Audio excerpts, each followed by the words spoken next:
Guys, আশা করি সবাই ভালো আছেন। তো গাইস, বর্তমান বাংলাদেশের আলোচিত হিরো শরীফুল রাজ তার কিন্তু নতুন মুভি ইনসাফে টিজার চলে এসেছে। তো চলুন একসাথে টিজারটি দেখা যাক। এই যে ঢাকা শহরে হঠাৎ করে এত অপরাধ বেড়ে গেছে, সবাই ভাবছে এক সময়ের ত্রাস ডন ইউসুফ হয়তো আবার ফিরে এসেছে। আজব ক্যারেক্টার, খুন করার পরে সে নাকি দুধ দিয়ে গোসল করে। ইউসুফ কিন্তু কোনো সাধারণ মাস্তান না।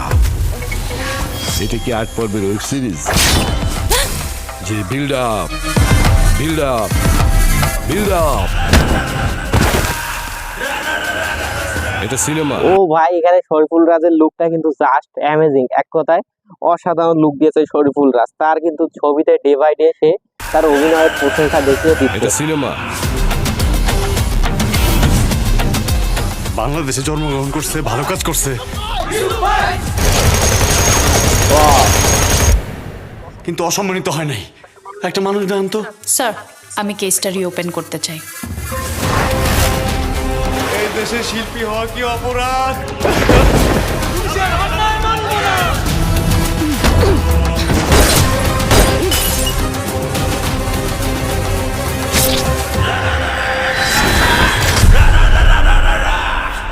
আমি মানুষ মারি,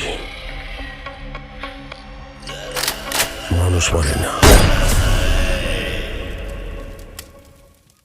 এই মুভি 100% তাণ্ডবের সাথে টেক্কা দিবে ভাই। এই মুভি 100% তাণ্ডবের সাথে টেক্কা দিবে।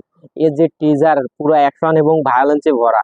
তাণ্ডবেও কিন্তু পুরো অ্যাকশন এবং ভায়োলেন্সের টিজার। তো এই মুভির কালার গ্রেডিংও কিন্তু এক কথায় বলতে গেলে অনেক সুন্দর হয়েছে। এটা বোঝাই যাচ্ছে যে বাংলাদেশের মুভি দিন দিন ডেভেলপ হইতেছে এবং উন্নত হইতেছে। এই মুভি দেখে একটা স্টোরি বোঝা যায় যে শরীফুল রাজ হয়তো প্রথমে ইউসুফ নামে একটি এই শহরের ডন ছিল, কিন্তু পরবর্তীতে সে কোথাও হারিয়ে যায় এরকম, কিন্তু কোনো কারণে সে আবার ব্যাক করে।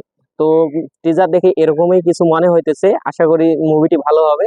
আর এখানে মোশাররফ করিমের শেষে যে এন্ট্রিটা, সেটাতে এক কথায় না বললে নয়, জাস্ট এখানে শরীফুল রাজের পারফরমেন্স 100-এ 100 হয়েছে। তার সাথে শেষে মোশাররফ করিম বের হয়ে জাস্ট এক্সট্রা লেভেলের টিজারটি হয়ে গেছে।